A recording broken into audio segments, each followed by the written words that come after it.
Michael's health check. We checked. He's doing pretty fucking awesome, really. I'm all right. He's all right. He's all right. So, welcome everybody. Thank you for either watching this live or rewatching this at a later point. We're a little bit more crowded than we usually are because we're not just doing Michael's health check. We're doing some other stuff later. So first, let's say hi to everybody. Hi. Hi, everybody. Maybe, Mike, what do you think? Should our other guests introduce themselves, or do you want to do it for them? Let's do it. Let's do it. How about we start on the top right? Oh, that's me. Sean from Nerd Sense, Mike's lesser half. Yes. Mike's significant other. And honestly, that's fucking true, I think. Yeah, not many people would argue that point. But it's adorable. It's Kyle, No Hype Beer Reviews. Thank you for having me. And yeah, looking forward to it. You know I'll always have you. Okay. Especially with that rugged beard. I mean, come on. I was going to say, his beard's looking very distinguished. Right? And do you know what the worst thing is? That's a nice way of saying I need to dye it again because there's a lot of white coming through. He actually said he wants to trim it tomorrow. Come on. I am trimming it tomorrow. No. I don't want to. I am. Because I want to. Yeah. Okay, well, it's all. Oh, well, you know, this is probably the most precise point of all of the live streams we've ever done in the past, present, and future. Wow. Well, some of us are more successful than others at it. As I sip some. Do water. they drink at AA meetings? I don't know. Like, I don't get to have beers with Thomas that often, so I'm gonna have a beer. You're right, man. You're fucking right. I'm always. The last time I was drinking tea. Were you? Oh God, you were. Yeah, right. Yeah, when I joined with you and Keith. Yeah, I gotta go drive some errands and stuff. So I was like, nah, just water for me for now. But later I will be drinking some beers. Says the bullshit bitch who's on Bourbon County right now. I mean, no. So we got some people chiming in. We got Cornet chiming in. We've got Sam all the way from Down Under. We've got Martijn saying "ma," and we got Gina saying hello. So we're doing our Mike's mental and physical health check first, and then we're going to dive into the book of Boba Fett in a little bit.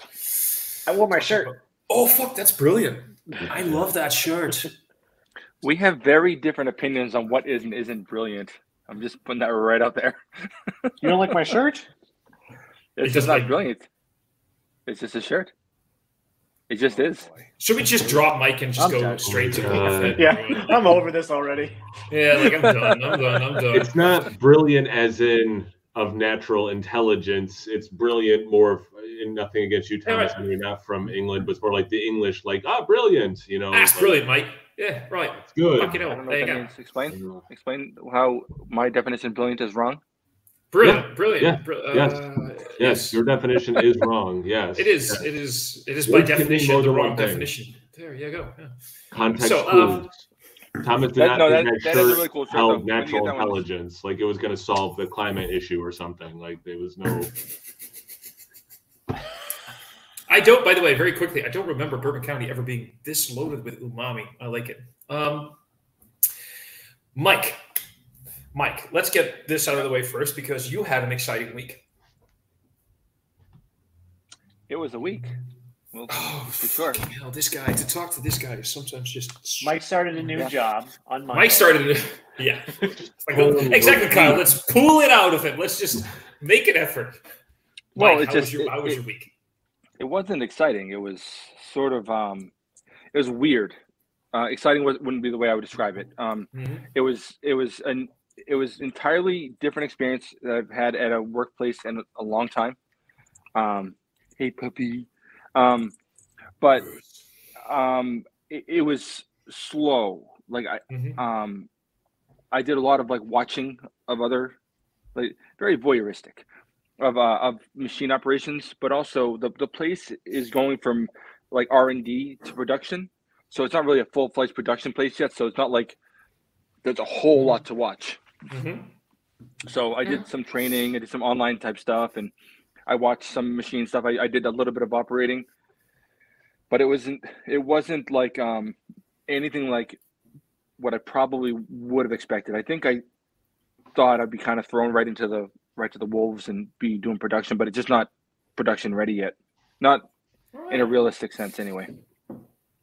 Well, when it comes to what you like said, the voyeuristic part of it, like when you start working in a new company, you really feel sort of like a peeping Tom looking behind the curtains, like what the hell is going on here? You feel like out of place a little bit, and I shouldn't be doing this, but I want to do this, and it's okay that I do this. Wait, that's a wrong analogy because when you're a peeping Tom, it's never okay to do that. But in any case, depending on what your setup is with other people, but we're going to get into that in a different live stream. It's a new experience. I mean, you worked at the previous company for how long? 9 years.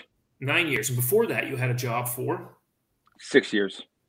So there you go. That's like not a lot of momentum. And that's not a negativism, by the way. I mean, I did the same job for like 19 years before the one I'm doing right now. But that's like not a lot of momentum when it comes to your workplace environment. So you're suddenly, by your own choice, of course, but you're sort of thrown in this whole new day-to-day way of doing things. Yeah. Which is a bit of a shock. Yeah, but what was actually sort of a shock for me was actually not that job. It was someone from my old job called me 3 different times since I left, just being like, what the fuck, man? Things suck since you left. Yeah. Like, for real. Talk about one guy called me 3 times and 2 people texted me. So basically, you were the only positive thing at your old job. No, I don't think that's necessarily the case. I think that's overblown. I just don't think. I think people adapt slowly to change. That's all. Good point. I think things will be fine. I just think that when I was supervisor, I was pretty like laissez-faire. I kind of let shit kind of slide a lot. I wasn't a very aggressive type of guy. As long as the work was getting done, I didn't get in anyone's case. I was more concerned about if work was getting done, I didn't interfere in the process at all. Unless people were like, getting bullied and because as supervisor you deal with that type of shit. But if things were getting done, I didn't get it. I just didn't get in the way or try to.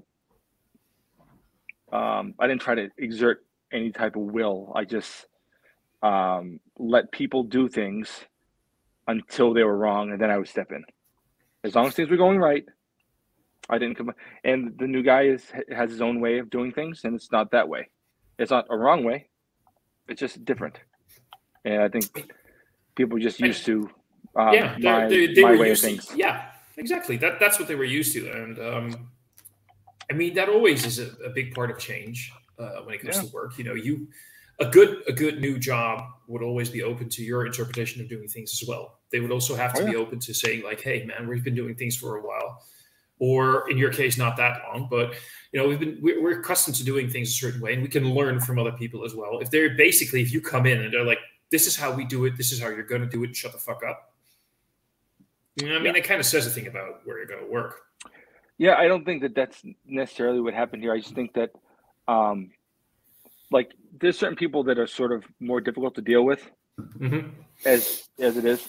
And I worked with these people for almost a decade. So I got used to it. And it's like, all right, well, he's complaining. I'm sure that matters. It doesn't, like just ignore and just. I see, by the way, some head nods and stuff from Sean, Kyle. Please do. I mean, I know that Mike and I do this often, but it's not just our thing. You guys are as much involved. If you want to chime in, if you want to point things out, do, right? I mean, this is a collaboration effort. Yeah. I just feel like the new guy just doesn't know who to ignore. And I don't mean that like a bad way. It's just some people are just complainers, and they'll find anything to complain about. Yeah.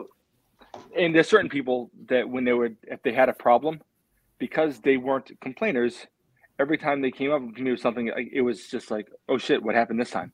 Because if their problems are always real problems, you take them seriously. And when people are just like, well, I don't know why I have to do this, blah, blah, blah. And it's just like, okay, well, you just start to phase that noise out. And this guy's at the point where he listens to everyone because he doesn't know who has the bullshit yet. And there's a lot of annoyance with that right now, I think. Just like, well, fuck, doesn't he know that guy's an asshole? Why the fuck does he listen to that guy? I'm like, I don't know. Like, I went to Sean's. Was it yesterday, Sean? Was it at your house? Friday. So yeah, 2 days ago. Yeah. Oh shit. Am I the only one? Am I the only one intrigued? Unless there was like a lag on the line or whatever, that Kyle had the answer before Sean did. I just know those guys' schedules. You know. Wow, that's like there's definitely no level of creepiness about him knowing more about the private lives of Mike and Sean. And no, absolutely fucking. They get together Fridays typically to record. Today's Sunday. I did the quick math and Tuesday. Math. But on my way to Sean's, like, as I was getting off the highway, I got a call from that guy, and I sat up in front of Sean's house for a half hour talking to him about things he was having problems. I was still being supervisor. Like, yeah, well, listen, why don't you try that? Why don't you try this? Why don't you do this? You know, ignore him. He's just being an. You're his go-to guy.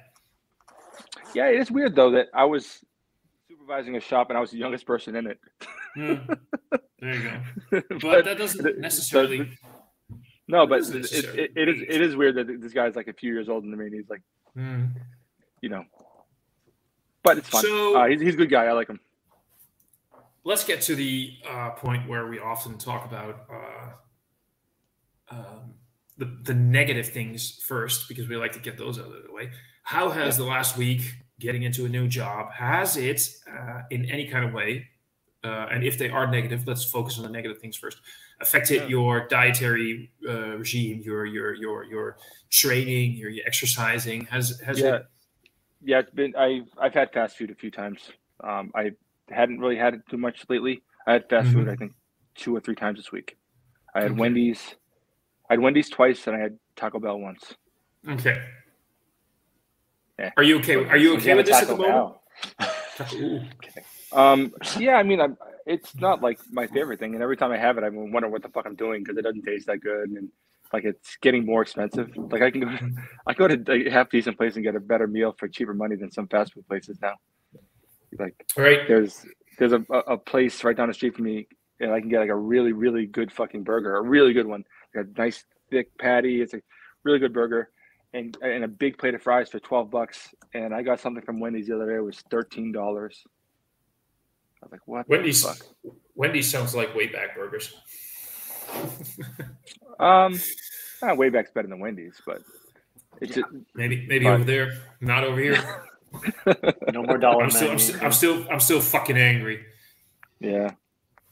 No, it's just Clayton. not Hey, dude. Oh wow, nice. I'm pretty sure that's not H2O though. To be fair, probably not. It's H2O and some salt. Yeah. Actually, no, I think it's just Dasani that puts salt in theirs, right? Oh, I have no idea. I know Aquafina is Coca-Cola and I think Dasani's Pepsi, maybe, or vice versa. Yeah. But regardless, I had a couple days of fast food, but those days I did well on my other 2 meals, like only a couple hundred calories a piece. But just it gets to where like I'm driving and I'm and I just pull out the highway, get something, and I keep on going home. Is what it is. Well, if there's one positive thing that you can say about this, I mean, you're starting a new job. New jobs is usually stress. Stress usually means that you're fucking over exercising your body, not because of physicality, but you're so stressed that has an effect on your body. And stress often means losing weight. So if there's one positive thing about stress, it's you lose weight. So maybe not for me. I usually put on weight. Well, yeah. I'm trying to find eating is a thing, or like. Yeah. Really? I think for some people, I think stress can go either way. Actually, it depends on how you handle it, or what your way is of coping. Yes. Yeah. We should probably. Sorry, what were you saying, Kyle? I gain weight when I'm stressed. I eat more. I drink more. Yeah, I think I eat more too. I'm always snacking. No. But usually when you're stressed, you're overexerting your metabolism because you sleep less. You put stress on your body, and when your body is in a stress routine, it burns calories. Yeah, you And depending on what you end up running warmer, and you end up with a higher heart rate as well. So exactly. So that's what stressed me, and so you're burning calories a little bit more if you're partaking more fuel. That's the thing though. If you're a stress eater, when I am stressed, I usually am not very hungry. But other people get stressy eaters, so yeah, it depends on what's going on.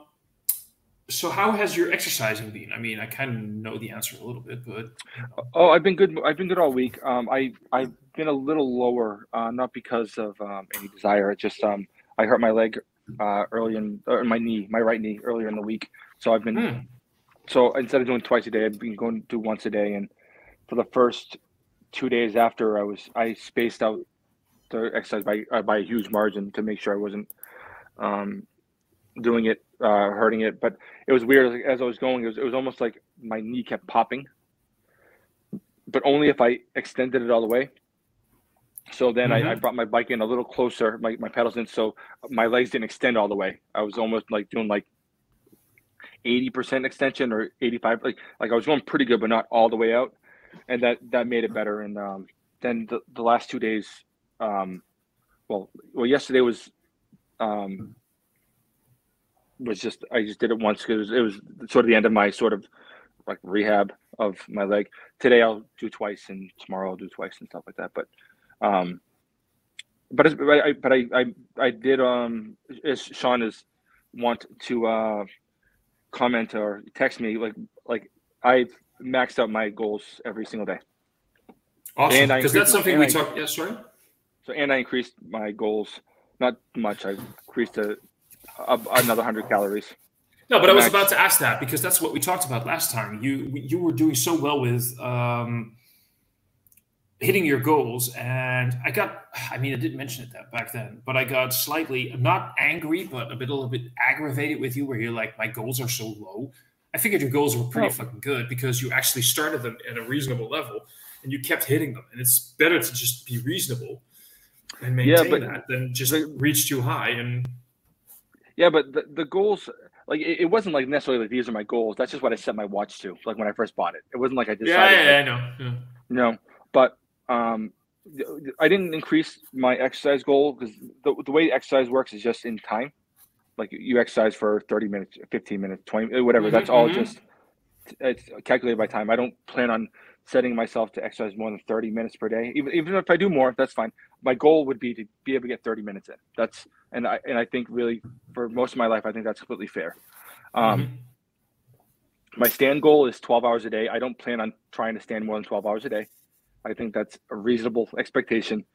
But really, the move goal was at 500 calories. I think that might be the minimum you could set when you first get your watch. Yeah, that's what mine is. Yeah, that's the default. That's what mine is too. I just yours is 590. I saw really? It. Yep. Oh. So Kyle, who's the married couple here? And right, and, like what the fuck? What the fuck? I wouldn't know. Like he's right. It is. What the fuck? 590. I didn't know that. Holy shit! They know each other's watch settings, people. I just want you guys to know if there were ever this is JD and Turk situation going on here, right? Like right, but also I miss Sean and I and Carrie, we share our exercise goals. No, so I can see. I'm just messing with you. I'm sorry. But I set mine. I saw Carrie set hers at 600 and Sean's at 590. I was like, oh, I'll set mine to. I should have did 595 to make it really funny, but I set it to 600 just because that was roughly their goals. I was like, I'll start with that. You should have said at 591. It's like that bastard at the eBay bidding. It's like you bid something and he goes $1 above it, and you bid like 100 over it, he goes $1 over it. And you're like, what the fuck? Sorry, but that's all right. No, but I just agreed to 600. It's not a huge thing, but my whole thing really, it's not about the move goal. That's okay. If I meet my exercise goals, I'm happy just to get 30 minutes in. I usually do more. Again, I usually do more, but I'm happy to get 30. I think I was about to say because I've seen you for the last week. You've been doing very much over 30, I believe. Yeah, I did until like Wednesday. Or Tuesday, whatever I heard. Yeah, well, okay, sure, but the thing is, I'm happy to get 30. If I can get more, then that's great. But like not every day is that not every day is that it can be a reasonable request because of just the way life happens. If I don't get 30 in, I don't like it. I feel guilty. I feel like shit. And I've been lucky, or not that lucky's whatever, but I've been able. You can see right now from January 1st to February 20th. I've met every one of the goals except for the first, January 1st. But I've met all the goals every single day. Really? So I've done Okay. So And I've gotten at least 30 minutes of exercise and 12 hours standing, allegedly. That watch does not calculate that correctly. I'm honestly fucking impressed with you. That's really good work. So that's really great work. So I did mine. Clayton commented that he had his first non-alcoholic beer.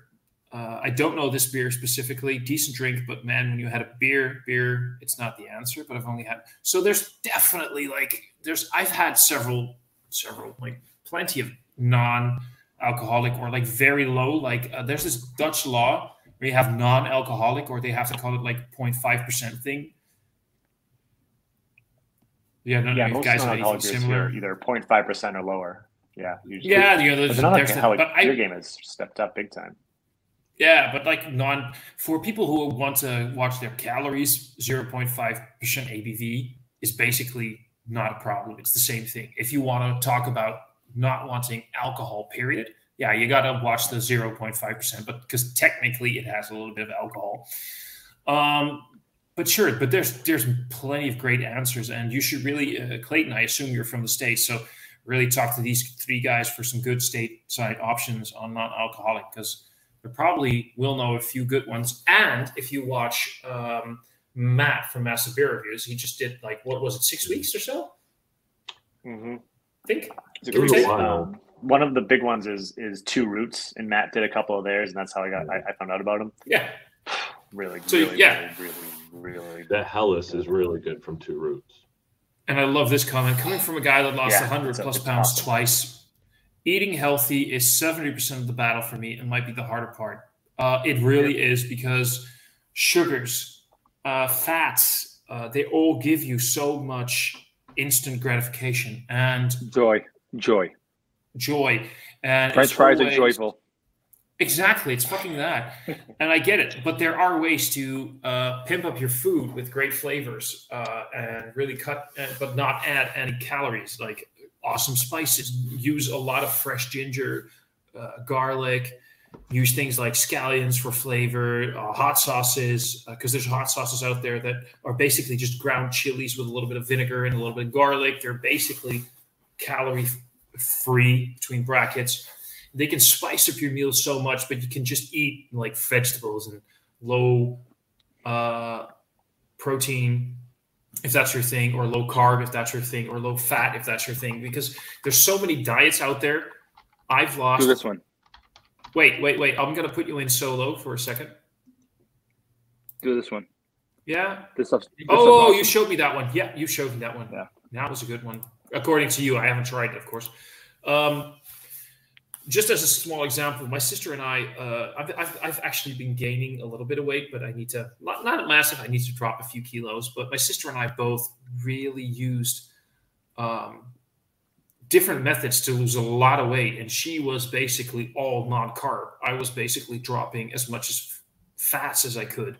And we both lost a lot of weight. It depends on what do you do on a day-to-day basis? What does your body require?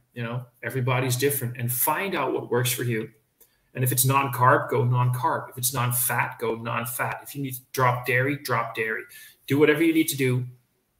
But there are different kind of ways. But whatever it is, eating healthy for your body and your way of living will do so much, including exercising. It's the right balance between both. And if you have a job that means that you're physically very fucking active, maybe you don't have to go to the gym. Maybe you don't have to exercise. It's just watching your calorie intake. If it's the other way around, figure that one out. Just currently I'm not out. Yeah, that's definitely very non. non-alcoholic. That's very, very, very alcoholic. That's basically, there you go.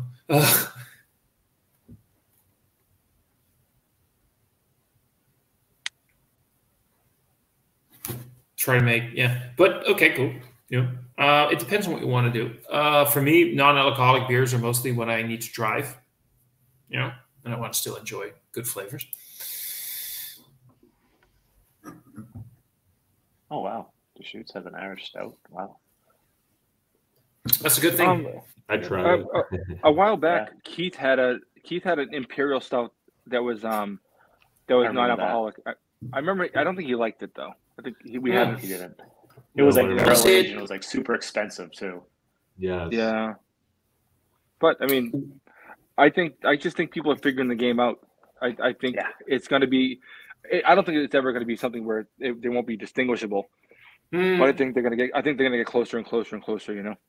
I haven't had it yet, but there's a Dutch brewery out there right now that did a non-alcoholic or 0.5% or whatever stout that, according to a lot of people, was actually spot on in terms of flavor and really right out there as one of the better stouts they've had. So I'm curious, but it is true because most of the non-alcoholic beers are lagers. I don't know why.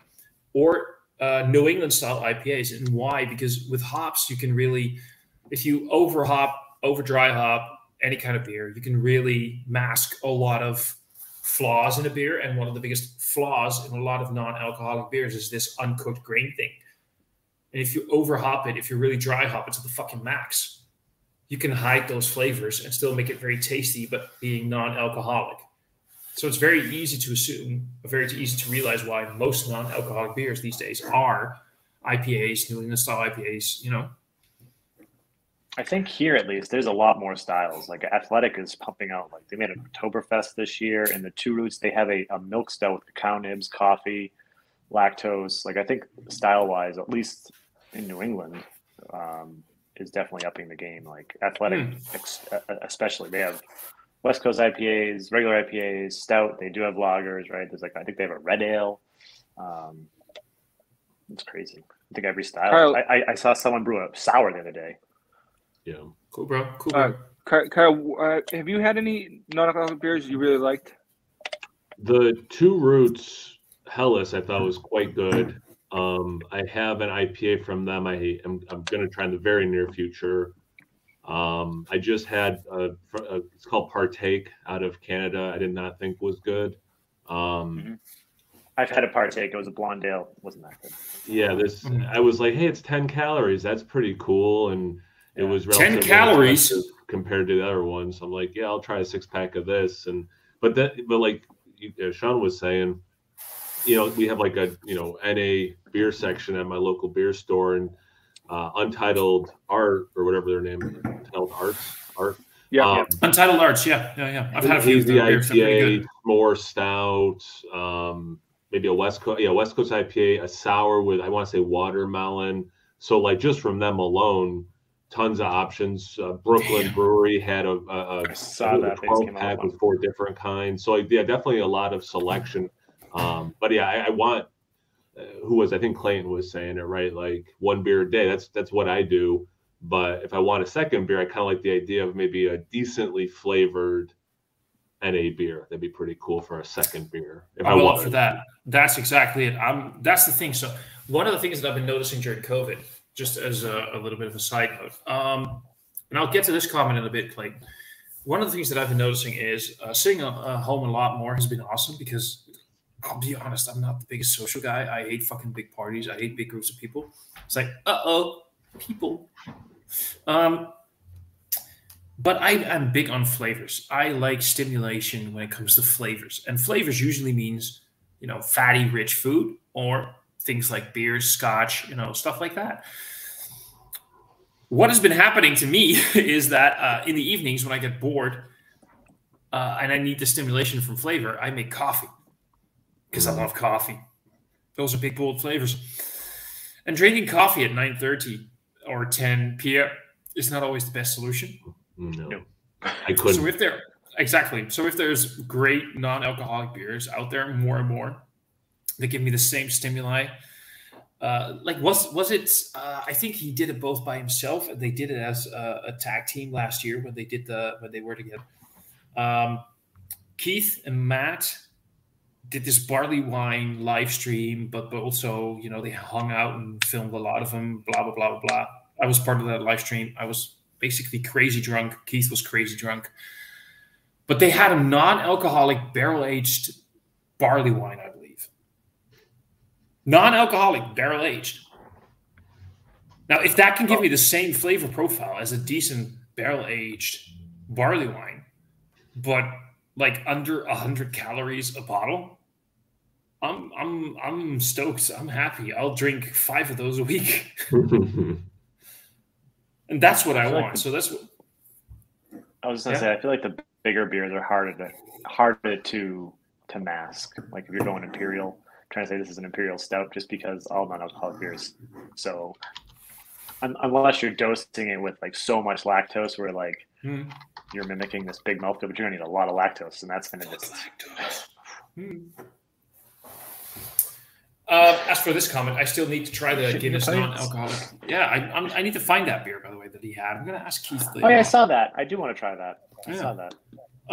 Clayton says he's excited for the Guinness non-alcoholic. I sell that beer, and I still haven't tried it because basically I haven't gotten around to it, but I need to pick one up from the store and take it home and try that one because I've been hearing some pretty good stuff about it. Peter Wilson is saying, agreed, makes sense. Here's the trouble with live streams and chat.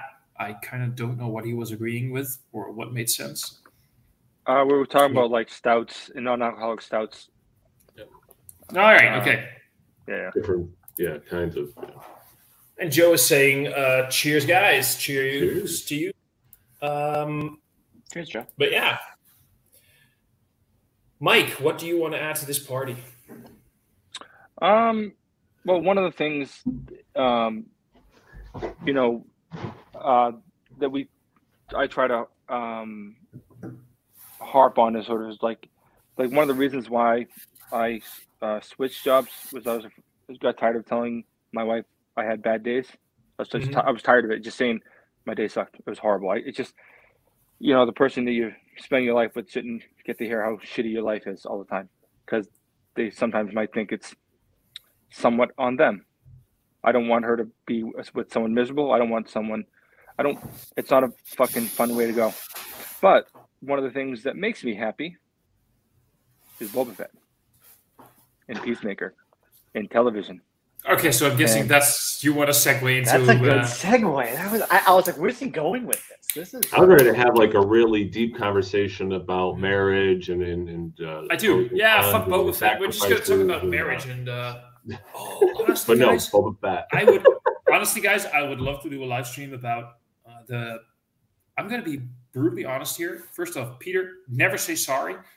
You don't have to add the part that's not like a necessity, but that's on us that we sometimes lose track of the comments. So it's not on you. Don't say sorry. It's on us. It's all cool, brother. My camera. I would love to at some point, and this is not kidding, do a live stream on participation in a healthy relationship. Interesting. Coming from one guy who was in a relationship where things really went fucking sour, who had to learn to live with, I made some mistakes, but also had to learn with the fact that the other person was making mistakes. And what Mike just said, making those mistakes your own, because you feel like I'm being the bad person for doing things that is upsetting the other person and realizing maybe that's on the other person. You just said something about bringing something into the relationship that shouldn't upset the other person. Oh, see, that's not how I looked at it. I looked at it that she was fucking crimping my style by fucking making me feel guilty about it. Yeah, but what I'm trying to say is that I've been in a relationship with the other person was bringing things in, and I felt shit about it, but she was making me feel bad. Yeah, no, because I felt bad, but that's the thing. No, don't have to get into this, but what I'm saying is that would be an awesome live stream, how to maintain a healthy relationship. Well, when I find someone who's in one, I will invite them. Oh, there you go. See, that's the fucking thing. Damn. But let's go into the Boba Fett situation, because that's something we wanted to talk about. There's 2 points I want to point out, and the first one is maybe we should do a round table thing before we start on going into details. Did we enjoy the show? And the second thing that I think is the current Disney / Lucas Arts, whatever you want to say, are they more interested in fan service than proper storytelling? So first off, let's go around the clock. I'll go last. So we'll start with Sean. We'll go to Kyle. We'll go to Mike, and then I'll answer. Did you enjoy Boba Fett, Sean? I did. There's definitely going to be some but for the sake of this, I enjoyed Boba Fett as a whole. Do I think they're doing fan service? No, I think it's the kind of the opposite. Like they understand what. Okay, what I was gonna say, they understand what the fans want. And I guess that's fan service. But they're doing it in a way because they are fans themselves. Fucking brilliant answer. But anyways, next. Yeah. Then we'll dive in. Yeah, I mean, did I enjoy? I'm glad I watched. If I could go back in time and knowing what I know, would I watch it a first time again? Yes. Was it as good as anything else I've been watching lately? No. Everything else I've been watching is also better than Boba Fett. The fan service thing I think is interesting because we didn't get the Boba Fett. Fan service was not done through the character of Boba Fett on the Boba Fett show. They did not give fans what they wanted about Boba Fett at all. They totally took it in a different direction. Were there parts of the show that you could argue were fan service that I would agree with? Certainly. But the main character of all the potential fan service, I can't say was given zero fan service, but it was not more than 50% of it. Like it was a very small percentage of any fan service for Boba himself. Okay, so that's where I'll stop my answer for now. Mike? Overall, I enjoyed it. I don't think it was a waste of my time. I do find it. I don't feel like the writers were that interested in Boba Fett, though. I feel like they had the opportunity to write a show. Oh, we have Boba Fett. Okay, we'll figure this out. I think that almost everyone else in the show had more interesting things to do, including Fennec Shand. I thought had more interesting things to do. I thought it was interesting the direction they took the last 3 episodes, which we'll get into later, because it just seemed like they were just trying to fill up space on a show they weren't that interested in making. Where I think they did a really good job was the world building. I feel like for the first time probably ever, Tatooine seemed like a place you could live. Seemed like a place you could be. It seemed tactile. It seemed like a thing you could touch. It seemed like there were just people had jobs there. Like it was like a thing where you saw life happening. And I think that in that respect, in that way, it was very successful. But I do think, as far as making a Boba Fett show, probably less successful. So the way I see it, the Book of Boba Fett was 7 episodes, right? Yep. 3 of them really stood out. 2 of them were absolutely fucking amazing. 2 of those episodes were amazing. One of those 2 episodes was about Boba Fett. And you all know which episode I mean. Yeah, of course. That the Sand People, him living, that was the one quintessential this is about Boba Fett episode. And it really did a standout thing with finally diving very deep into, and that's one of the things that I, as a Star Trek fan, always loved about Star Trek. It really dived very deeply into this non-human culture, like what makes them so alien. They were so completely unique. The Tusken Raiders, the Sand People, they were always seen as these villains, these bad guys, these, And at the end of the episode, you're still kind of ambiguous. Are they, villains? Are they bad guys? Not really. They have their own culture, but they're a bit weird. But it makes you think. And it added a lot of depth to the Boba Fett character. Like, he lived a whole new life. It changed him as a person because he wanted to do something different for Tatooine. And that's the only, Sorry. I feel like it didn't add that much depth to Boba. I think it added more depth to the Tusken Raiders. I agree. I feel like you understood there was like a warrior culture. I understood like much more about them than I did Boba Fett. I don't think I maybe depth is the wrong, maybe motivation because of what he was trying to do. Because one of the biggest gripes that I've been hearing about Boba Fett is people like, why does he suddenly want to change Tatooine? Why is he suddenly so invested in like, get these pikes off my planet and we need to make this planet so much better? And that came out of a guy that the last time we saw him, he basically got eaten by, Sarlacc. And he was just this mean old bounty hunter that wanted to fuck things up and make money and whatever. And then he came out of it, and then suddenly, from the start of the episode, or where we find him in The Mandalorian, he's suddenly this more of a, I want to change the world into a better place kind of person. And that is the only episode that explained why he wants to be different, why he wants to do things differently. And that's the biggest flaw of the Book of Boba Fett. It doesn't really go too deep into that. It just, suddenly I felt makes like us want to the believe. flashbacks for too long. Like, I felt like I like the flashbacks in some sense, but like I felt like they did go a little too long. Like, they stretched it out a little too long. Where I was like, okay, I'm over the flashbacks. Like, I think like we get the point. And it was cool to see the Tusken Raiders, but like we were saying, like I think I enjoyed seeing, okay, the Tusken Raiders, I guess they are still kind of villains. Like, they still try to like fucking kill whatever's going through their area and pillage it. But you see their motivation, and it was in many ways thrust upon them, not a choice to like live that way. Like, I mean, you're adding agency to them. You're lack of a better expression, you're humanizing them. Fair enough. And then through that, you get like. Going back to the fan service thing, fan service for Boba Fett would be him just being a bounty hunter for 7 episodes. So they're like, all right, so we can kind of like humanize this group while kind of showing him being humanized as well.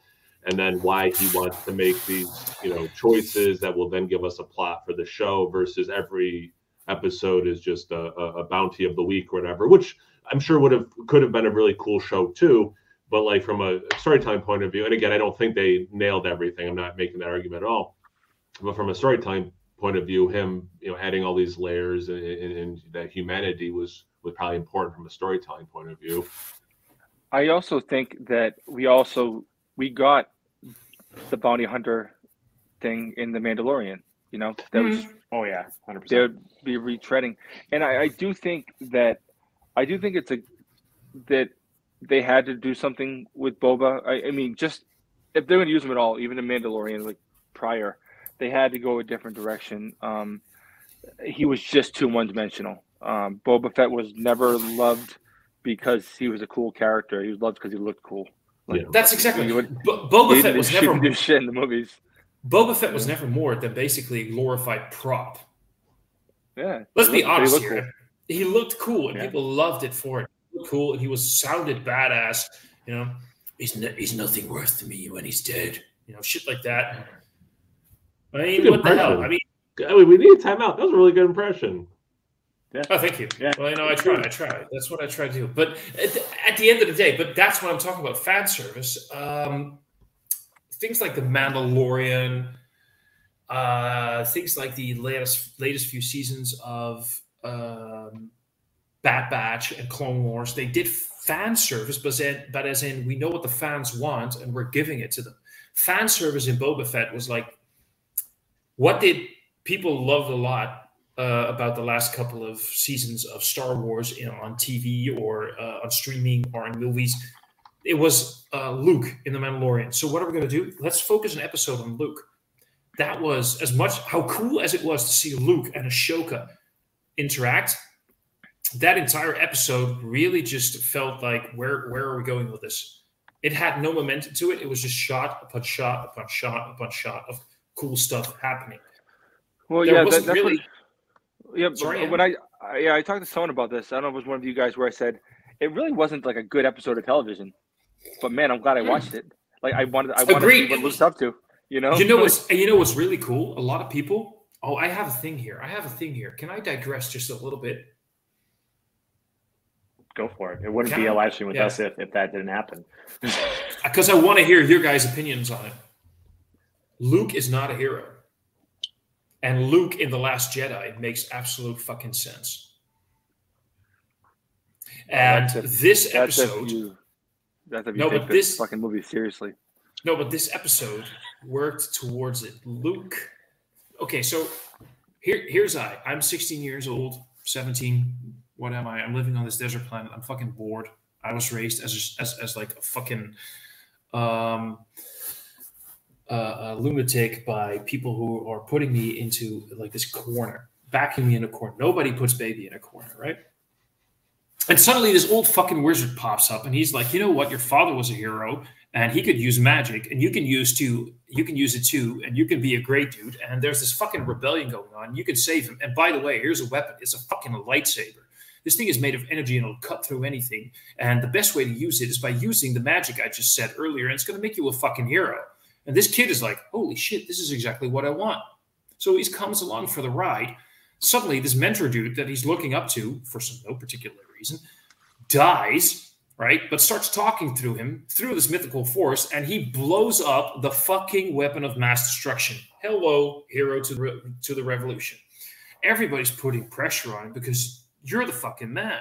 We need you to save us. He's put into a responsibility role in this fucking revolution. There's no pressure there. And suddenly this ghost figure that he looks up to pops up and says, you know what you got to do? You got to take your fucking little spaceship and travel to this planet because somebody can teach you to be even more of a fucking badass. This person is telling him, you have emotions. Shut them the fuck off and do whatever you need to do to save the greater good. But guess what? He has emotions. He has friends that he loves. He wants to save them. He has visions that he wants to save them. So you know what? He goes to do that. Off to that adventure to save the people that he loves, while his teacher tells him, you should not, it shall bring you grave danger. He learns that the biggest villain in the fucking world is his papa. I don't know what to fucking do. What does everybody tell around him? His fucking old teacher and the other fucking old teacher says, you need to kill the fucking dude. You need to kill your daddy. He doesn't kill his daddy, and Jedi, who are as dogmatic and fucking evil as Sith are because they're constantly pushing people into dogmatic extremes, he saves his father by the one thing that the Jedi says do not do. Compassion, love, give into your feelings. And he saves his father, the biggest villain in the world. And what does he do afterwards? And that's the Last Jedi. He goes back to the old dogmas because that's what they taught him. And that's what he gives Grogu. Like, you can have two options, be one or be two. There was an option to do both. But Luke never gave it to him. And then Luke, later on, finds out that his nephew is probably as bad as his father used to be. So what does he do in a fit of, I don't know what to fucking do? Because when I was a small teenager, all the way to me in my 50s, I have been taught that I need to be an extremist, tries to kill his nephew. And he realizes that he fucked up and he flees. And that's Luke in The Last Jedi. Yeah, but Luke, like, honestly, man, if my nephew had a haircut like that, I'd kill him too. True story, but that's not where we're going to. Luke makes sense. And this is them building towards Luke because Luke, as we see him in The Last Jedi, is still thinking in the extremes, the dogmatic negative views, as dogmatic and negative as the Sith views. He's still thinking in that because that's what he was taught. That's where his reasoning is. And only in The Rise of Skywalker, I don't care if you like the movie or not, but in The Rise of Skywalker, that's where he finally realizes I really fucked up.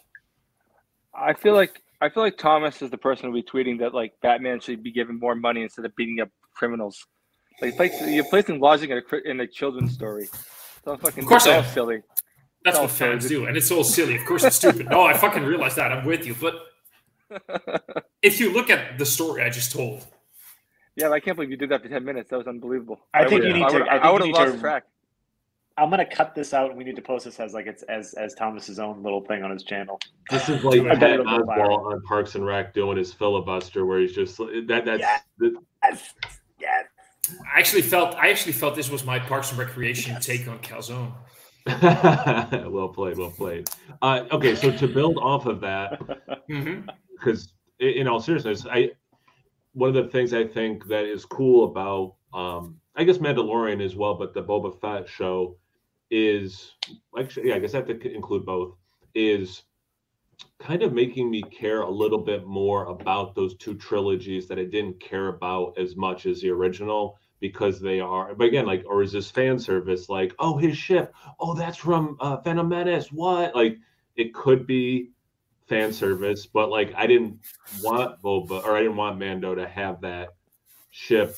Like, that wasn't like, you know, but is it fan service because it's a reference to something that came anyway? But it's like, oh, that is okay, that's pretty cool. Like, so I guess to get to this point, we have to, well, I guess we don't have to agree, but I'm sure we do agree. Like, the original trilogy is the best of the three trilogies. And then it wasn't until Rogue One where it was like, this is like up there with the original trilogy. And then we get The Mandalorian, and it's like, this is up there with the original trilogy. So through the power of, you know, Mandalorian and then, you know, Boba Fett, to your point, Thomas, well, they are going, like, we are in this time period where Luke does have that journey. It's been established. Like, this is the timeline. So slowly kind of getting me to understand his journey to where we see him where, yeah, arguably he's not a hero, or not a hero for a while, you know, inflicting similar bad things that were inflicted upon him. You know, it's like any religion, you know, there's good, and then there are things that have been done in the name of religion that are bad. And obviously the Jedi way is, you know, I don't want a metaphor, but is, you know, a religion of that world. There's a line from Ahsoka when she looks up at Luke, when he's talking about Grogu and how he should handle the situation and everything. And she just looks at him kind of wistfully and says, so much like your father. And we all know what happened to his father. Yeah. And you can take that in so many ways, because people were, yeah. Well, but my thing is, like, was she talking more about how Anakin was in the Clone Wars? Like, but that's the point, because from, like, and as Obi-Wan taught us, it all depends on a certain point of view, and we still need to figure out that point of view, don't we? Yeah, the problem with Luke in Boba Fett, to me, even though, like I said, if I had my way, I'd just have a Luke and fucking Grogu show. I just watch them, like, to bring up a word I use, so voyeuristically. I just want to see what happens. I'd watch right. That. It doesn't even have to have plot. I just watch them doing shit. Yeah. I'm kind of disappointed. I mean, of course, we all want to see Mando and Grogu together. That's what we want, because that's the fan service thing, and we love it. And it was awesome. It was cute, and it was. I mean, come on, who did not cry when Mando took off his helmet for Grogu? Like, you know, finally you get to see your dad. We all love that. I mean, I didn't cry about it, but I felt it. Yeah. Well, whatever you want. Yeah. We're pretty hard here in America. We don't really. I'm a European. I'm much more open to my emotions. You know, I'm not a stunted white male, so there you go. I'm very stunted. I've definitely cried during Mandalorian, but I don't know if I cried during that scene specifically. No, but what I'm trying to say is, fucking hell, it could have been interesting to have them separated. I would have loved to see them. Maybe that's my biggest problem with Boba Fett. Like, half of the show wasn't about Boba Fett, and at the end, it explains why at the beginning of what's going to be season 3 of The Mandalorian, Grogu and Mando are back together. I would have wanted a season of Grogu being with Luke, learning. Well, Mando doing his own thing. That's what I was going to get at. I don't think it was ever about Luke. I feel like they got Luke, and it was going to be like they were going to take Grogu away from the show. Like they'd written what they had, and it was done. And I feel like there's been probably a lot of pressure on Disney to bring Grogu back. And so Luke was the catalyst for bringing him back. I don't think it was ever about baby. Yeah, I don't think it was ever about whether Luke's a hero or not. I don't think that any of these people are thinking that deeply. I think just like, how do we get Grogu back? Okay, done. You know what I mean? Like the way we as fans look at things, we have to rationalize. We need to make it feel like this is the people we know. We need to feel like these are people whose motivations we understand. But half the time we don't even understand them. We just go back and rationalize. You know, go ahead. I don't disagree that there was pressure from above, but just to give credit to like Filoni, just him specifically, but like I gotta imagine even if that was like a mandate, he was trying to do it in a very thoughtful way that did provide service to the entirety of the Star Wars, story, not just hey, Grogu's back by the toy, and I know you weren't making that argument that, at least they tried to do it in an organic way that made sense. Luke is establishing a Jedi, academy. This is someone who could be a Jedi. Like it does kind of, make sense that way. But I don't know. I just kind of feel bad, especially for the actor. Like, yeah, man, it's like a Boba Fett show, and the best episode was, not about, you weren't even in it, like. And just to mention the bantha in the room, not the elephant in the room. Clever. But yeah, the best episode. Wink, wink, nod, nod. But I don't know. Early on, like each episode, there was like this one thing that took me out of the episode. Like I didn't like the effects on the monster. It kind of was like, okay, that broke my suspension of disbelief. The biker gang, it just didn't look Star Wars, the colors, and so I get what they were going for. It looked a little bit weird. Star Wars. Yeah, I get what they were trying to do with it. So do I. I just quickly wanted to jump in on this, maybe, by the way, because yes, it was definitely the Gravitas Nana. That was the one I was thinking about. That was the one that I heard. Keaton. Apparently, that one's freaking. May the force be with you, Peter, and thank you for joining. Thank you for being here with us. Yeah, and comments. And sorry we didn't get to this, but I do recommend. It depends on where you're from, because in Europe we have something on Disney Plus that is called Star. Star Plus. Do you have that? No, we don't. Yeah. Nope. Well, as far as I know, it's not coming to America. I don't even know what that is. No. And well, the reason here is you guys apparently have. I'm just changing the exposure lock of my phone a little bit. You guys have something. You guys have like so many streaming options that we don't have. Somewhere here in March, we're getting HBO Plus as a stream, or HBO Max, is it? Max. Max, yeah. We're getting that early. Yeah, now it's going to be called Max. We're getting that early March. You guys have so many streaming services that we don't have, and your catalog on Netflix is so much different than what we have. A lot of stuff is on Disney Star, because in the end, Disney owns rights to a lot of things for Fox and whatnot. Yep. So we have things like the Alien movies and the Predator movies and stuff like that, for example, on Disney Star. And you access that within the Disney Plus app, right? It's like a separate. Yeah, we have. All you have to do is make sure you have to access it and access parental control, because they say Disney is mostly kid stuff. Yeah. You have to make sure that you access it and that you're okay with a lot of adult viewing. Not adult as in pornographic, but as in adult as in. Yeah. It could be erotically themed, but it's very violent. It's horror. We get a lot of TV shows like American Horror Story, for example, through that. We get things like Buffy the Vampire Slayer. They put like Titans and stuff on there too, I think, in Europe. A lot of shit is on there. Things like The Walking Dead and all those things are all on Disney Plus for us. However, that might change in the next couple of years.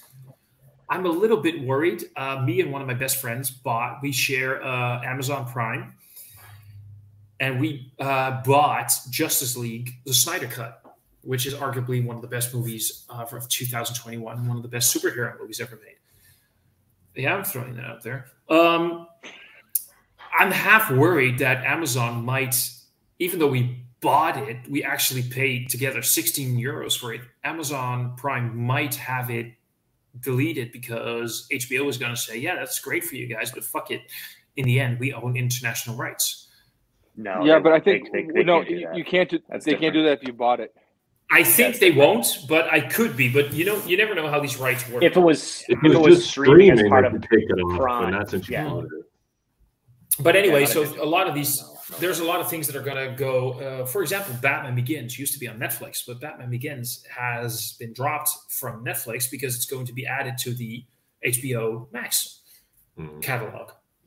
I don't get these contracts. Like there was times where like it drops for like a week and then it's back on, and then like it's on 2 places at once. Like I think The Dark Knight's on Netflix right now and HBO Max.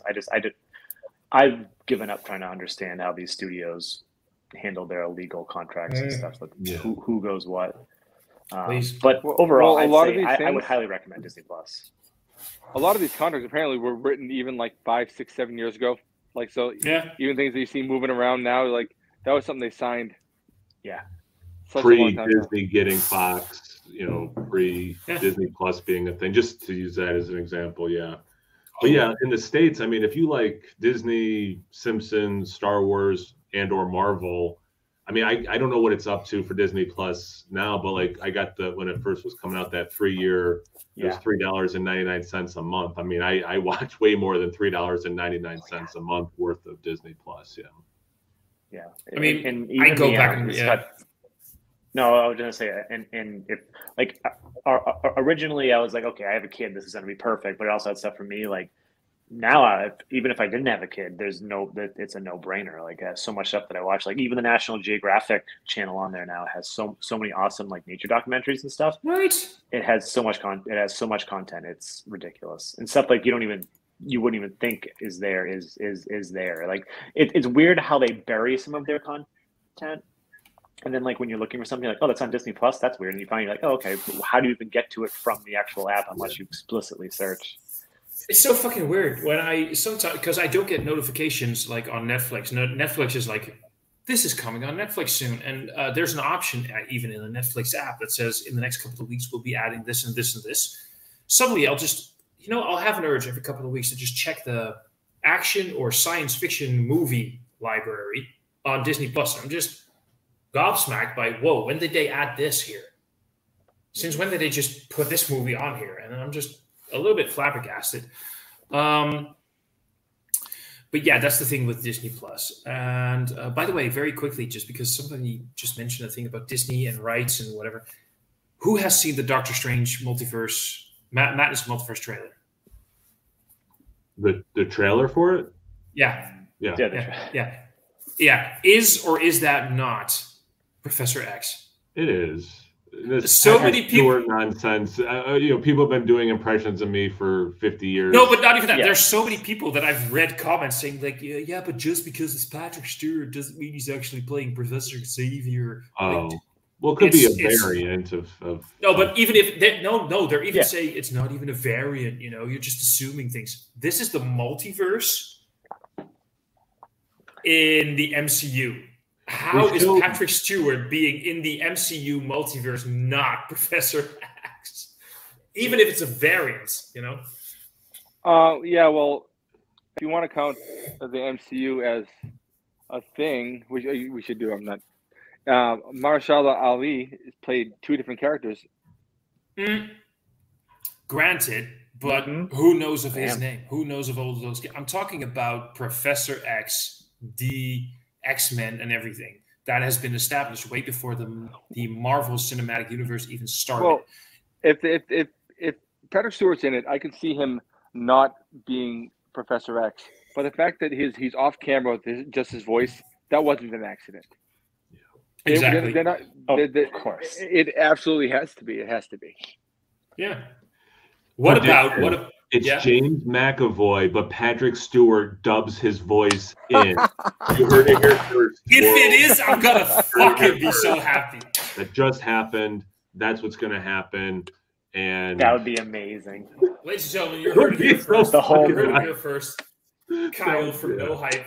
Kyle from No Hype predicted the hype, and if it's true, we will dub him Riot forever. Ridiculous. No, but let's go back to the entire Boba Fett thing. Like the final episode. Let's just talk about the final episode for a little bit.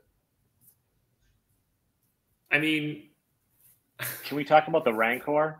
And that's a whole fucking can of worms to open. Like, I've said this a few times. Well, I mean, it was a fucking nod to the holiday special when at some point during the 3rd episode, I think, when we saw the Rancor for the first time with Danny Trejo. Danny Trejo. Yes.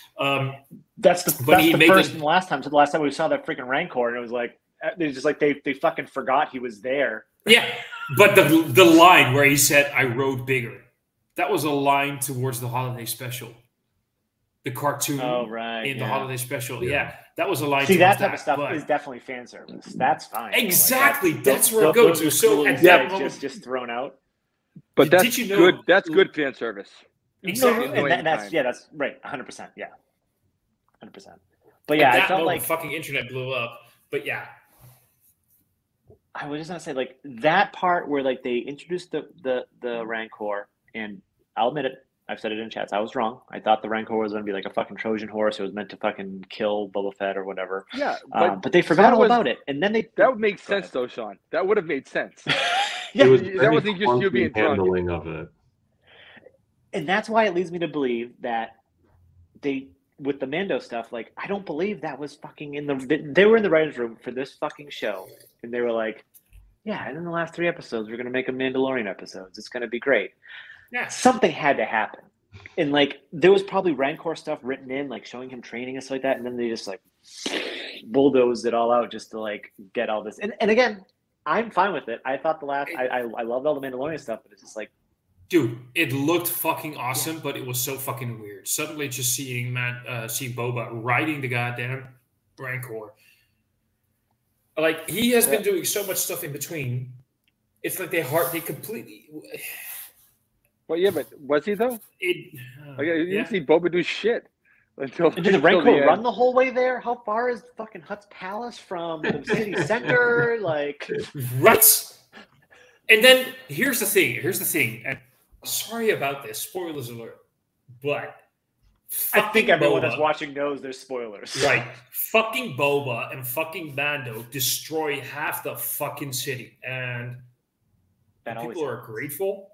The people are like happy.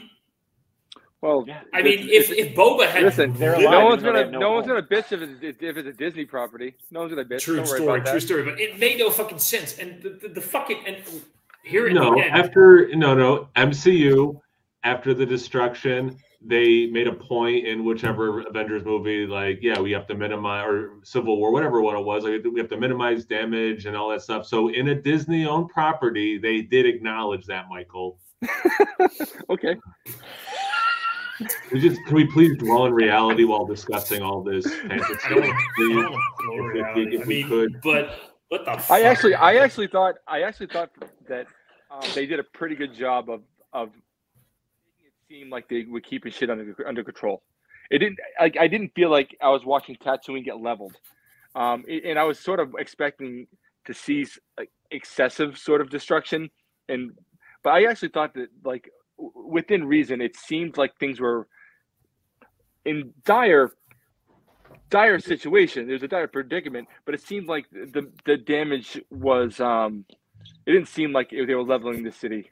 Except the Rancor, I mean, was very destructive. But yes, the other character. But they saw they could have seen Boba riding the fucking thing. They knew it was the Boba Rancor was only destructive after he got fire in his face, which apparently his Rancor is like fucking pet peeve. Oh, it's a giant monster. Of course, it destroyed things when it was jumping around. Like, I'm not like it didn't take me out of the episode. It didn't make me think like, like I didn't clutch my pearls, but like it did. Yeah, but pearls.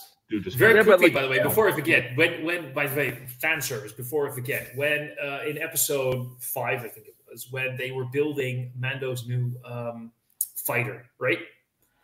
And they were talking about prop shafts or whatever and drive shafts and things. Did you realize that the thing that Mando was holding was a recreation of the same prop that Han used to that? Fucking hell. Talking about that's fan service. Now that's fucking fan service. And they had the droid from the Jedi Fallen Order video game that's considered canon too. That's I haven't played those. Don't play games, so I didn't know that. Okay, cool. Star Tours one, right? Yes. Yes. They had the Star Tours robot too, which was awesome. But isn't it a bit weird that the best episode of this show, for me personally anyway, is the episode that completely dealt with Mando, I don't think it's weird at all. Getting that? Because of course it is. But it's weird that they did it. It's weird that right. Why? It's like they could have built they could have done a whole season. Well, I wonder I wonder if they went to start the show and what's that Kiwi actor's name? Whatever his name is, he must have come in and said, "You guys got me for 4 weeks," and they thought the guy who plays Boba. Oh god, I doubt that. What else is he doing? Well, it does seem weird that all of a sudden, like it's just they didn't. Why did they have to have 3 episodes more or less without him? You know what I mean? The actor who plays Boba. So his name is Temuera Morrison. Morrison? Temuera Morrison. Yeah. What else He's is he doing? so I'm just checking his filmography as an actor. Holy shit! Of course he did. He played Aquaman's dad. Yeah, of course. Right, but I don't think he was. Maybe he was. Oh, apparently he's in the Flash as well. He's playing the same character in the Flash. So filming Aquaman too. Yeah, but you would think though before they start this show though that they're like, okay, here's what you need for a schedule. He can't just come on to set and be like, oh, sorry, God, I only have 4 weeks now. Like, it's got to be something contract. But COVID happened. Do you guys know the show Do you guys know the show Frontier, where what's his face, Jason Momoa was a big part of? Oh yeah. Yeah, apparently he played in that, and he plays Jason Momoa's dad in. Oh. I never knew watched it, but good for him getting the role. Yeah, that's kind of fun. But all of the stuff I'm looking at on IMDb, I do not know him from anything except for the Star Wars related shit. And then that's interesting that he's in the Flash, though. I had no idea he was in the Flash. Yeah, he's going to be in the. So that means that for some reason in the new Flash movie, his character, Aquaman's father, is in that movie, and apparently, it's probably like I don't know, quick cameo. I bet. Have you guys seen or what if it's the multiverse and he just plays Boba Fett? It says Tom Curry on IMDb, Mike. It says Tom Curry on IMDb. I don't follow the show. IMDb is Boba Fett. IMDb is fan. It's like Wikipedia. I don't trust anything on that. Fucking edit. Yeah. He's Boba Fett. You heard it here first. He's Boba Fett. Yeah, it's gonna be. If Boba Fett is in the Flash, that would be like the Flash appearing on the Flash, and that was fun. That is very multiverse. You know what I love about this IMDb page? Like they don't fuck around either. It says Chapter 5, Return of the Mandalorian, Boba Fett, parentheses, credit only. Wow. Right? What the fuck? That was a whole episode. Because he was in 6, but he only was like in the last half of 6, right? Like not the last half. He was only like the seconds. He didn't even speak. Like the last minute or two when he walked in. Yeah. But even like that, like, okay, we got to build, we got to get muscle. Like they could have done it in a better way that like it still felt like it was part of a Boba Fett show while still getting the Mandalorian. Like, I don't know, maybe 15 minutes of Mando on his own before she comes in, or whatever. Like not like literally a whole episode, and then the last 10 seconds, like, hey, I'm here to bring you to Boba Fett. You know, like. Well, the thing is, why did Fennec Shand go get him instead of Boba Fett? If they didn't have Morrison, I think it just seems like all of a sudden he just wasn't around. No, I don't think there's any plan. I just think that I imagine, and I'm speculating here. I imagine something happened as far as filming because of COVID, and it just crushed schedules in ways. There's a lot of people saying who plays when he takes his helmet off. He's the guy who was also in Game of Thrones. Who plays the Mando again? Pascal. Yeah, him. There's a lot of people saying that more than half of the shots filmed with Mando in his armor is not even Pedro. Which, yeah, that makes sense. Yeah, I believe that. It's just like they just hired somebody because Pedro, half of the time, is just his voiceover. I think he's there more than I thought he was. Like when that show first came out, I'm like, he's probably never on set. And he's the voice. Find out he actually was more. I'll believe him as an actor. I'll believe him from what I've read. I'll believe that as an actor, he is actually credible enough to do the things like I'll be in the costume because I want to be the person playing it. I'll believe that, but I'm just saying that's fan speculation. Like, he's not one to mince a lot of words. He keeps it pretty honest, and he said he's there. What benefit would be for him to lie about that? And there's plenty of behind the scenes footage where it's not the episode where he showed his face and he is there. Yeah. Can we, by the way, very quickly, when we talk about Star Wars right now, when we talk about Star Wars, can we please acknowledge the fact that if there's one person that needs to take over directing the movies, if they're making new movies, is Bryce Dallas Howard?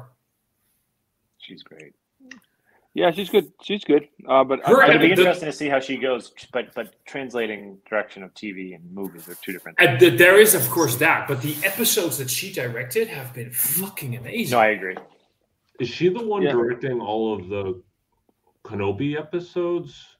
Did she? No, that's Oh no! No, really? No, I'm gonna Google. I'm still on IMDb no, here it's on my laptop.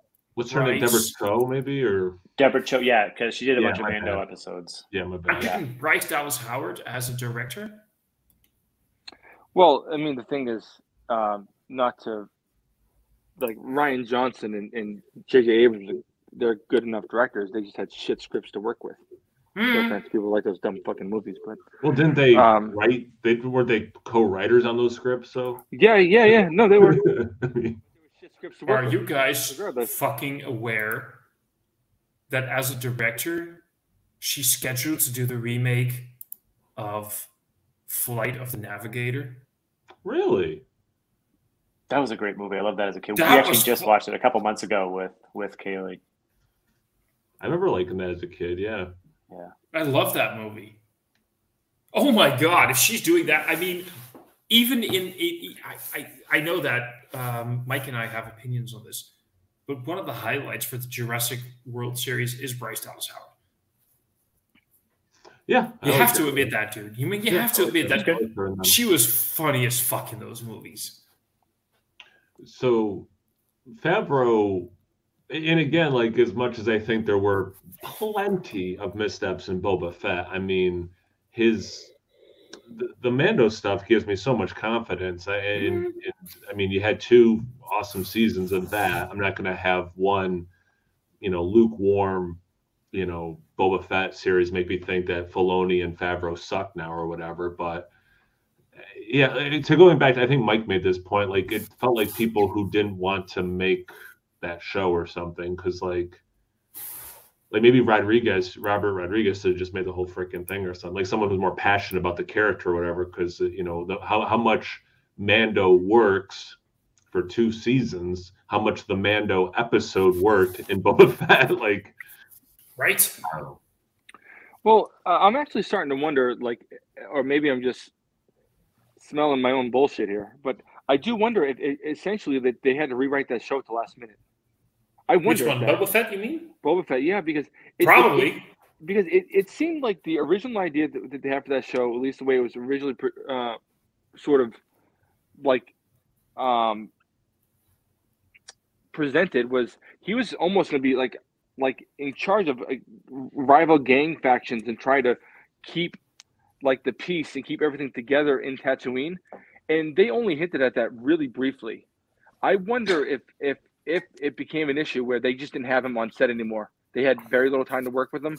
The show had to go into production, and they just had to get something. I wonder if the whole thing had to get rewritten almost at the last minute. I know Mandalorian did shut down because of COVID, so they could have used whatever was already. It could have been a combination of what you said, Mike, and then look. I wouldn't be surprised if they had that shot already. I wouldn't be surprised if at the end of the day they really did realize, and this is not one of those fanboy theories. This is just me thinking out loud and being realistic.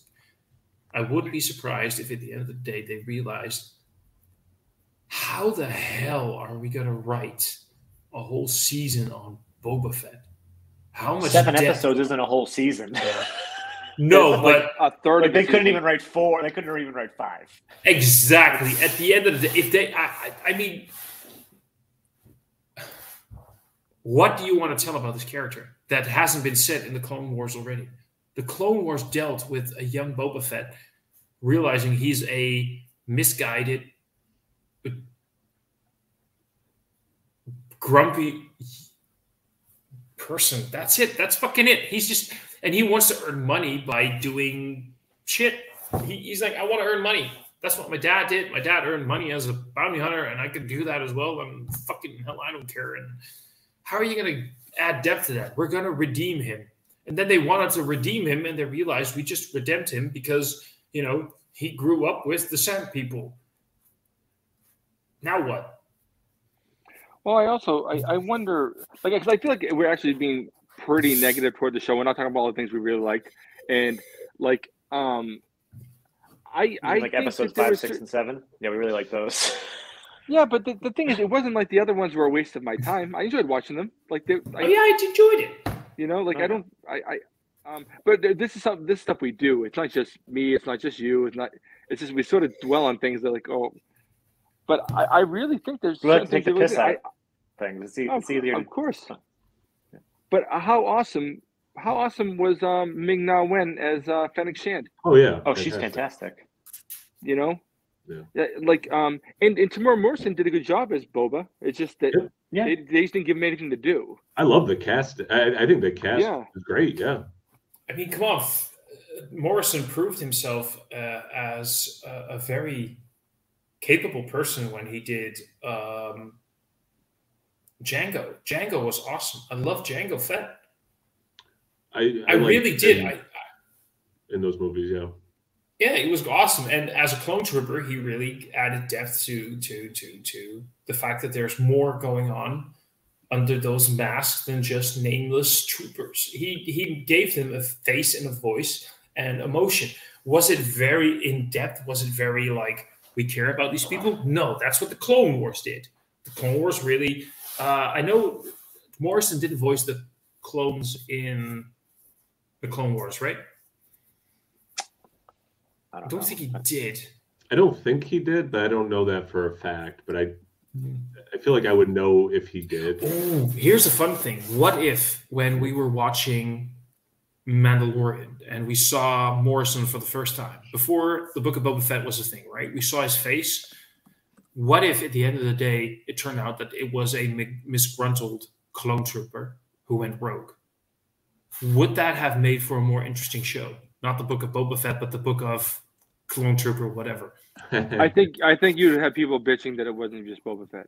Yeah, probably. Or it would have been people saying, "Why didn't you make it about Rex?" You know.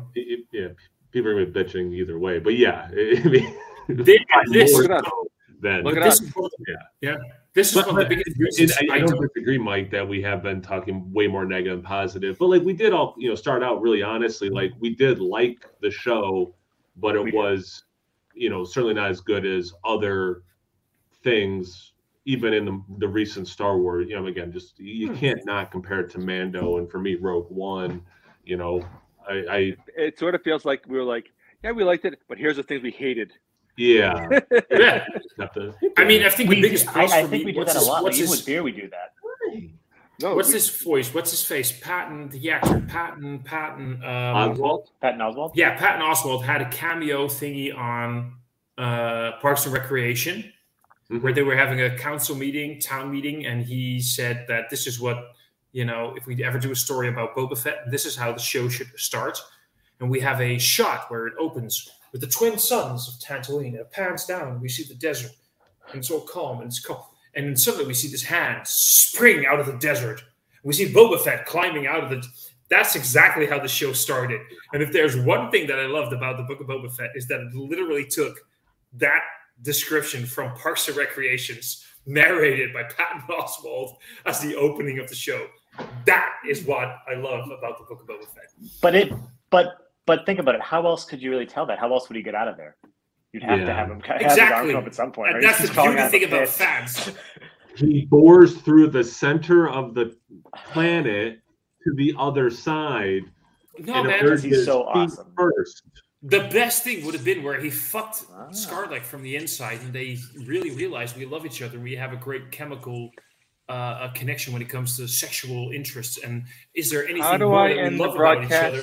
Yeah. Or connect as people, and they loved. And they started a show where it was a love interest between two. And then, like, as he's tickling it, I'm talking to Thomas. As he's tickling it, it's like the Sarlacc's about to burst, and that's when it shoots Boba out. Kyle, how do we leave? He escaped through Sarlacc orgasm. Yeah, I got those errands to run I was talking about before. I just drank fucking like 50 centiliters of Bourbon County. Of course, I'm entitled to. That's not a way to extreme. I don't know what alcohol right now. I only had one Vetus. You had a. I've only this had is- you had normal a- in my brain. I hate the fact that I never asked you what you were drinking, and now you tell me that you're drinking a Vitas, and I fucking love you for it. Kyle and I are Low key drinking drinking. caffeine. Yeah, what are you drinking? I keep sipping. I wanted to ask what beer are you drinking, but you're drinking it from the can, so it Consume caffeine like a normal person and drink coffee.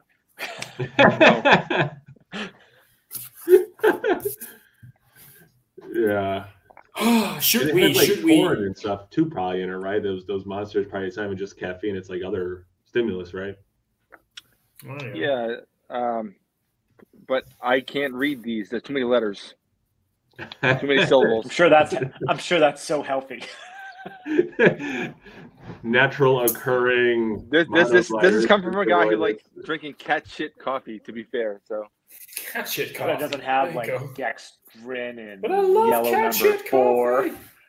I mean, Um, that- what is it? The there's no dextrin civet in this animal, one. right? That one, man. That coffee and a stout.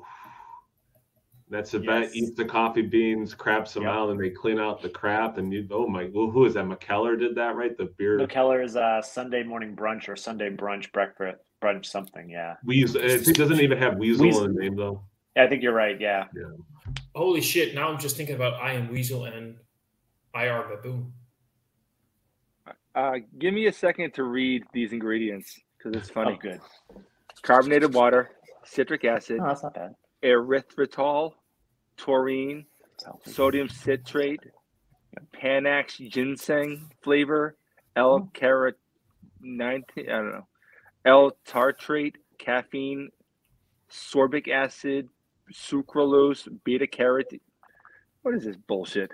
I'm pretty sure this is just the worst ever. Besides coffee. And you're drinking it because You should have taken a sip the second you said, I'm pretty sure this is the worst ever, but it tastes so good. It's empty. I couldn't.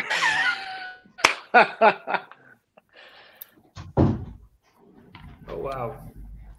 In and out, Bruno. Years ago, way before the channel, this would have been at least a decade, actually more than a decade ago. For That's sure. it. Kopi Luwak. Kopi Luwak is the shitted coffee. Is that the name of the coffee? Yeah, that's the shit coffee. That literally like it's the coffee they shit out. The lemurs. I haven't had the coffee on its own. I've only had it in the beer. But we did this blind test that someone set up for us. Their regular. I'm sorry, fucking Kyle. If you ever wanted to prove that you're a fucking hipster, it's like I didn't even drink coffee, but I had the beer with coffee in it. Like, Well- really? Because the coffee beans are All right, so. let me order some fucking- right now. I know what I mean. That sounds so fucking hipster. Like I didn't even have the coffee, but I'll have the beer. You know, with you can get this at coffee. Walmart. So I'm not. Yeah, I think. Actually, Sean, you're right, man. This is wicked expensive. The shit is expensive. Yeah, The it's coffee, ridiculous. the shit coffee is expensive. You have to realize there's people looking after these fucking sort of like monkey-like creatures, and as soon as they poop, they take the poop away and they shift it for coffee beans. I mean, this is not something that's cheap, people. You have to hire people to. Well, I hunt understand shit. why it's expensive. Yeah. Yeah, But go 'Cause ahead, Kyle. You there's- did a blind taste you know- with the weasel poop and then the regular one? Because the regular one's just like their breakfast or whatever. Yeah. Well, anyway, blind. All of us did prefer that one better. Actually, the one that did pass through an animal and then defecated it out. But like again, Which- like it was blind. We had no idea which one was which, and Often, unanimously, everyone was like, "This one's better." sorry, often as beer drinkers, we like to think that we're pretentious, but honestly, when there's a group of people out there who can say, yeah, I can taste the difference between a coffee that has or has not passed through an animal's intestine tract. I mean, Not only did it That's- taste different, it was, and I mean, and it wasn't like it was the same exact batch of beer, you know, I mean, to be fair, but it was the same beer from the same company, just using two different kinds of coffee. So yeah, it wasn't brewed at the same time in the same tank. And then the two different coffees were added. So some of the brewing process, fair enough, could have made flavors different, but it did taste, this is just, I know Thomas is judging me right now. no, Clayton is judging you. Clayton is judging you. Yeah, it was so good. It was so good. There are African prairie dogs. That eat the I've had the cherries. cognac barrel aged version of it too. That was really Oh, good. Jesus. Feeling like a tiny, Oh, that's tiny bottle. pretentious. That's fucking pretentious when you're talking about a beer and you're like, no, I didn't have it. Or like you're talking about a specific beer that has a specific animal pooped out coffee bean in it, and then you can say, but I didn't have the regular version, but I had the barrel aged version. That's when you're fucking oddly specific. Well, that's Yep, what this is beautiful. we would just call it the weasel shit beer. Like, oh yeah, you see Wegmans got more of that weasel shit beer in. We should buy some. Like that. That's what I mean. We thought it was a weasel because of the name. Did you guys realize Mike just jumped off? I think I was talking to someone off camera. Yeah, so I just wanted to make sure before he comes back. But somebody mentioned a little bit earlier about, that's a great way to end it. We have been going on for like an hour and a half. Yeah, I really do have to get going. I know you have stuff to do. And I wanted to, well, actually, I'm not going to make dinner. I'm going to preheat leftover Chinese takeout. No, it's not nice. Still making it's not nice. No, it was awesome last night, and then 2 hours later, my stomach hurted, and I wanted to barf, and I had to go to the bathroom, and I'm going to eat it again. Not the barf and the bathroom. Wait. That came out wrong. If it made you ill, throw it away. Yeah, that seems weird. No, but this is a scientific experiment. If it makes me ill again, it was a bad batch. If it was okay, it was just me yesterday. And Bad Batch is a Star Wars property. I was thinking the same thing. Right. I was trying to do the segue there and see who picked it up, and everybody did. There you go. Speaking of segue, I'm going to write a segue to the grocery store right now and do my grocery shopping. Go do your shopping. Very quickly, by the way. Very quickly. But this can just be a yes or no. Speaking of quickly, I'm going to go to a Quickie Mart to do my grocery shopping. Go do a Quickie. Whoa. But Bad Batch, season 1. Did you guys like it or not? Didn't watch it. I didn't watch it. Didn't watch it.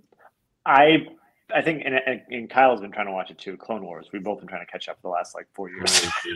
Trying to. It doesn't hook me in as much as I would. Think. Everybody, I'm ending this stream right now because the bullshit people are bullshit and they're fucking full of bullshit. Love everyone. Bye. I was talking about the hype I'm giving to the beer mentioned in comments before that. Go watch Boba Fett. Cook in the oven, not the microwave. Over 200 degrees should kill any bad bacteria. Obi-Wan in May. That's what I can't wait for. Obi-Wan would be fucking great. Obi-Wan. I hope.